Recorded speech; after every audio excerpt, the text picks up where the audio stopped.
Simple cooking with Moumita রান্নাঘরে সবাইকে স্বাগত।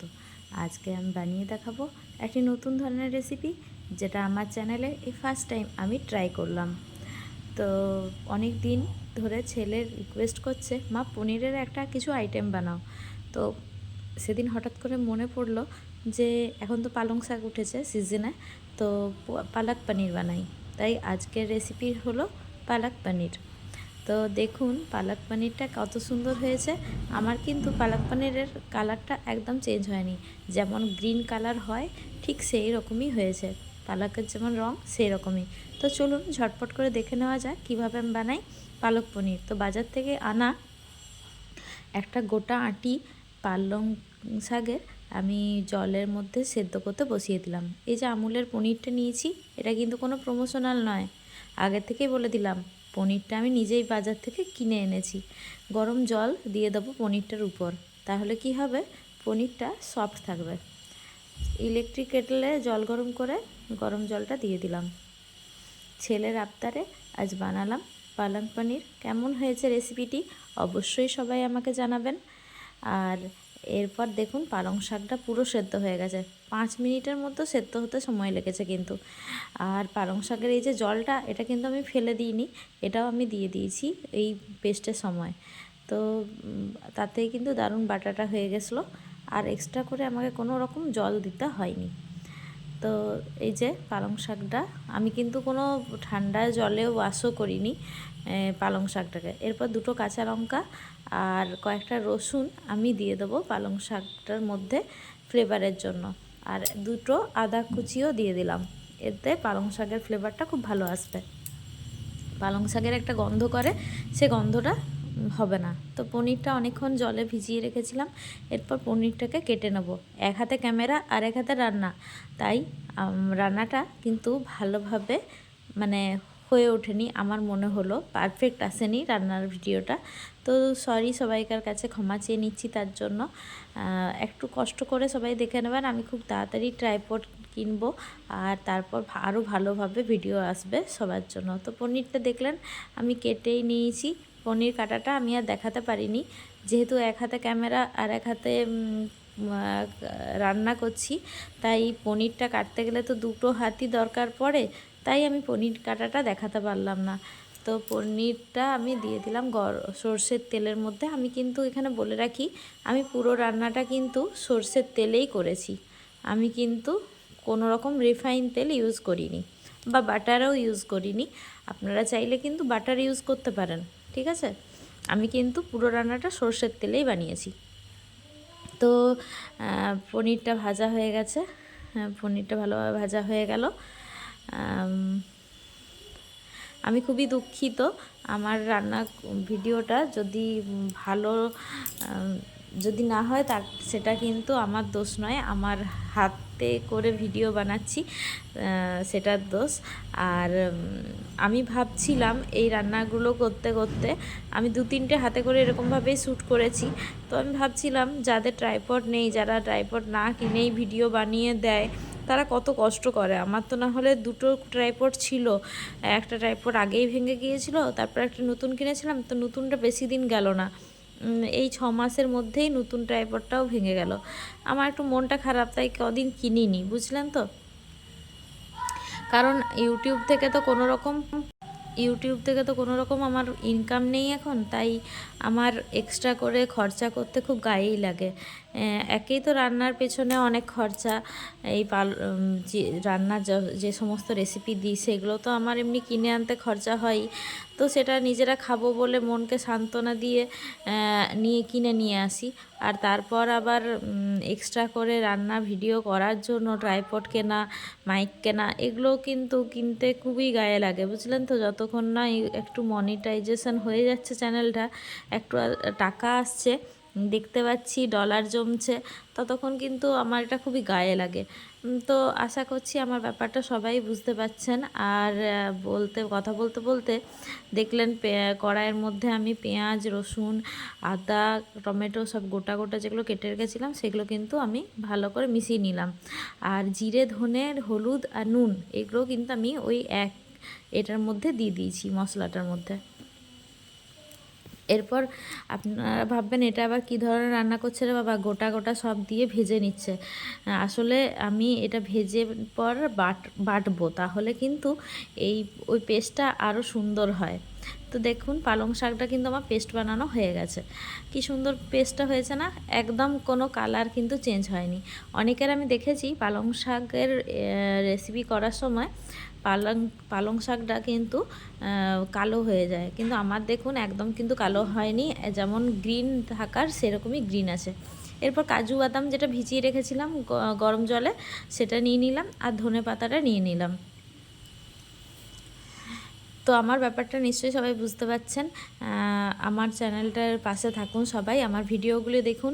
আমি রোজ ভিডিও দিতে পারছি না, আমার নিজস্ব প্রবলেমের জন্যই রোজ ভিডিও দিয়ে উঠতে পারছি না আমি। তো মাঝে মাঝে আমি যা ভিডিও দিচ্ছি, আমি শনি রবিবার করেই দিচ্ছি ভিডিওগুলো। একটু প্লিজ সবাই একটু আমার পাশে থাকুন, আমার ভিডিওগুলো দেখুন, আর পারলে 2-3টে আইডি দিয়ে দেখুন, আমার খুব উপকার হবে। তাহলে আমার যারা ভিডিও দেখবেন তারা অবশ্যই কিন্তু লাইক আর কমেন্টটা করতে একদম ভুলবেন না। আপনারা আমার পাশে থাকুন, আমিও আপনাদের পাশে আছি সব সময়। এই মৌমিতাকে কেউ 1 টাকার করলে মৌমিতা কিন্তু তাকে 10 টাকা ফেরত দেয়, এই কথাটা কিন্তু মাথায় রাখবেন। তো বেশি কথা বলে ফেললাম। কাজু বাদাম বাটা আর ধনে পাতাটাও বেটে নিয়েছি, দেখতেই পেলেন। তো আমার এখানে 4টে স্টেপ কমপ্লিট। দেখুন সবগুলোই কমপ্লিট। কাজু বাদাম, ধনে পাতা বাটা, তারপরে পালং শাক বাটা, তারপর পনির ভাজা, আর যেটা পেঁয়াজ রসুনের কড়াইয়ে নেড়ে করলাম সেই পেস্টটাও বানিয়ে নিলাম। তো সবগুলোরই পেস্ট বানানো হয়ে গেল। এরপর কড়াইয়ে আবার আমি সরষের তেল দিয়ে দেবো। হ্যাঁ, এই রান্নাটা একটু সরষের তেলটা একটু বেশিই লাগছে, কারণ দেখুন ভালো ভালো রান্না খেতে গেলে কিন্তু একটু সরষের তেল লাগবে। তো মাসে 10-এ একবার আধবার খেলে কিন্তু কিছু হয় না, শরীরও খারাপ করে না। একটা তেজপাতাকে আমি ছেড়ে নিয়েছি, কয়েকটা লং দিয়ে দিয়েছিলাম, আগেই দেখিয়ে দিলাম সেটা, আর একটা দারচিনি আর একটা এলাচ আমি কড়াইয়ের মধ্যে দিয়ে দিলাম, নিয়ে একটু স্মেল ওঠা অবধি অপেক্ষা করছি। এরপর আমি এর মধ্যে দিয়ে দেবো পেস্টটা, এক এক করে সব পেস্টগুলো মিশিয়ে দেবো। ওই যে পেঁয়াজ রসুন টমেটো সব দিয়ে যে ভেজে যে পেস্টটা বানিয়ে রেখেছি, ওই ভাজা পেস্টটা দিয়ে দিলাম ওই গরম তেলের মধ্যে। আপনারা এখানে চাইলে গরম মশলার সাথে কিন্তু ইয়েও দিতে পারেন, ওই চিনিও দিতে পারেন। আমি দিইনি, ইচ্ছা করেই দিইনি। তো এরপর ভালোভাবে মিশিয়ে নিচ্ছি। তো আমার সবাই পাশে থাকুন, আমার ভিডিওগুলি দেখুন, আর পারলে পুরনো ভিডিওগুলোও একটু দেখতে পারেন। আর আপনারা আমার পাশে থাকুন, আমিও আপনাদের পাশে আছি সব সময়, সর্বদা। আর কি বলবো, কিছু বলার নেই। এরপর ধনে পাতা আর কাজু বাদাম বাটার যে পেস্টটা সেটা দিয়ে দিলাম। আর আমি জানি আপনারা আমাকে খুবই ভালোবাসেন, আমার রান্নার রেসিপিগুলো দেখতে খুবই ভালোবাসেন। যারা বলেন তোমার রান্না খুব ভালো হয়, খুব ভালো লাগে, খুবই ভালো লাগে আমারও এই কথাগুলো শুনতে। আপনাদের জন্যেই আমার এখন ভিডিও বানানো। আগে বানাতাম একটা মানে নেশার থেকে, রান্না করতে ভালোবাসি সেই নেশার থেকে আগে ভিডিও বানাতাম, কিন্তু এখন ভিডিও বানাই সবাই দেখে, মানুষ পছন্দ করে, তার জন্য। তো এরপর ওই যে পালং শাকটা, সেই পালং শাকটাও দিয়ে দিলাম। তো আর আমার ভিডিওগুলো তো বেশি বড় হয় না, আর আপনারা রিকোয়েস্ট করেছিলেন যে দিদি একটু বড় ভিডিও দিও, তার জন্যেই আজকের এই ভিডিওটা একটু বড় করেছি। তো বেশি বড় হয়নি আমার ভিডিওটা, 15 মিনিটের কমই আছে। একটু কষ্ট করে, একটু সবাই মন দিয়ে পুরো ভিডিওটা স্কিপ না করে একটু দেখে দেবেন, ঠিক আছে? আর লাইক কমেন্ট শেয়ার করতে একদম ভুলবেন না। সব সময় কিন্তু লাইক কমেন্ট শেয়ার করে দেবেন। আর আপনাদের লাইক কমেন্ট শেয়ার করলে আমার কিন্তু মন থেকে অনেক উৎসাহ আসে নতুন নতুন ভিডিও বানানোর জন্য। এরপর যে পেস্টগুলো এক এক করে দিয়ে দিলাম, সব পেস্টগুলোই দেখুন আমার মেশানো হয়ে গেল ভালোভাবে। এবার মিশিয়ে নিচ্ছি। দেখুন পালং পনিরের কালারটা কিন্তু খুব সুন্দর এসছে। এই পর্যায়ে আপনারা কিন্তু এটাতে বাটার ইউজ করতে পারেন, আমি কিন্তু বাটার দিইনি, ঠিক আছে? এরপর গরম জল দিয়ে দিলাম। ওই মিক্সির বাটি দেওয়া জলটাতেই, মিক্সির বাটির মধ্যে আমি গরম জল মিশিয়ে রেখেছিলাম, সেই গরম জলটা আমি দিয়ে দিলাম। আর এই রান্নাতে সবসময় গরম জলই ইউজ করবেন, তাহলে কিন্তু ভালো। আর আমি একটু জলটা দেখতেই পেলেন বেশি দিয়েছি, কারণ আমার মনে হলো একটু রুটি পরোটার সাথে খেতে গেলে একটু গ্রেভিটা লাগে, তার জন্য আমি এটাতে একটু বেশি করে জল দিলাম। আর পনির দেওয়ার সাথে সাথে কিন্তু গ্রেভিটা ঝোলটা টেনে নেবে। এরপর ভাজা পনিরগুলো দিয়ে দিলাম।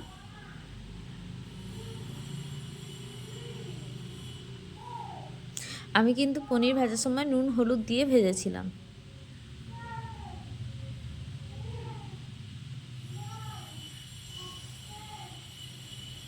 এবার ভালো করে মিশিয়ে নিচ্ছি।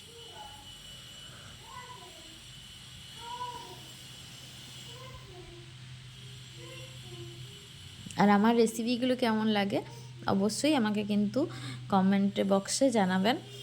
আর আমার সাথে থাকবেন, আমার পাশে থাকবেন। আমার ভিডিওগুলো আমি যখন দেব একটু দেখে নেবেন। নুনটা একটু কম লাগলো, ওই জন্য আমি আরেকটু চেক করে নুনটা দিয়ে দিলাম। সামান্য একটুখানি চিনি দিয়েছি নুনটার ব্যালেন্স রাখার জন্য। আর দেখুন, এটা কিন্তু আলু ছাড়া একটা তরকারি, মানে এর মধ্যে কোনো রকম কিন্তু আলুর ব্যবহার নেই। খুব সুন্দর হয়েছিল, খুব টেস্টি এবং খুব হেলদি একটা রেসিপি, খুব স্বাস্থ্যকর একটা রেসিপি। পালং শাক আমাদের শরীরের পক্ষে খুবই ভালো। যাদের হিমোগ্লোবিন কম তাদের তো খাওয়া খুবই ভালো পালং শাক। অনেক রকম ধরনের ভিটামিন আছে পালং শাকের মধ্যে। তো একটা হেলদি টেস্টি রেসিপি, খুব ভালো লাগলো। বা আমার বাড়িতে তো সবাই খেয়ে খুব প্রশংসা করেছে যে দারুণ হয়েছে, অনেক দিন পর একটা নতুন ধরনের ইউনিক খাবার খেলাম। তো আপনারাও বাড়িতে এরকমভাবে একবার বানাবেন। আপনারা তো অনেক রকমভাবেই ভালো করে বানান অনেক রেসিপি, আমি জানি। এইভাবে আমি যেরকমভাবে বানালাম এইভাবে একবার বানিয়ে দেখবেন, আশা করছি খুব ভালো লাগবে। একটু স্ট্যান্ডিং টাইম রেখে ঢাকা চাপা দিয়ে রেখে দিয়েছিলাম কিছুক্ষণের জন্য। দেখুন, আমি আধ ঘন্টা পর ঢাকা চাপা দিয়ে রেখেছিলাম, আধ ঘন্টা পর এসে দেখাচ্ছি। দেখুন, পালং পনিরটা হয়ে গেছে। এরপর আমি পরিবেশন করে দেখাচ্ছি। খাবার টাইম হয়ে গেছে। পরিবেশনের জন্য আমি বাটির মধ্যে নিয়ে নিলাম পালং পনিরটা।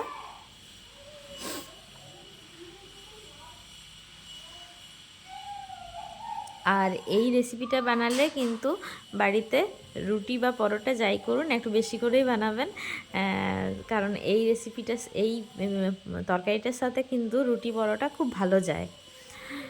তো আজকে রেসিপিটা এখানেই শেষ করছি। দেখা হচ্ছে আরও নতুন ভিডিও নিয়ে। ততক্ষণের জন্য এতক্ষণ ধরে আমার পাশে থাকার জন্য, আমার ভিডিওটা পুরো দেখার জন্য আপনাদের অনেক অনেক ধন্যবাদ। আর পুরো ভিডিওটা ভালো লেগে থাকলে অবশ্যই লাইক, কমেন্ট, শেয়ার আর সাবস্ক্রাইব করতে একদম ভুলবেন না। তো চলুন এবার টেস্টের পালা। আপনাদেরকে একটু টেস্ট করে দেখিয়ে দিই যে কেমন হয়েছে।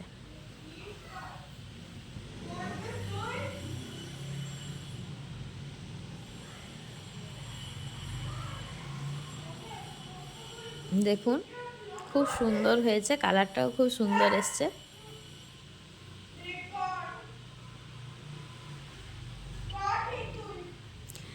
তো আজকের মতো এখানেই শেষ করলাম। আর এর সাথে আমলকির আচার থাকলে জমে যাবে পুরো খাবারটা। দুপুরে রাতে যে কোনো সময় খেতে পারেন। Thanks for watching this video.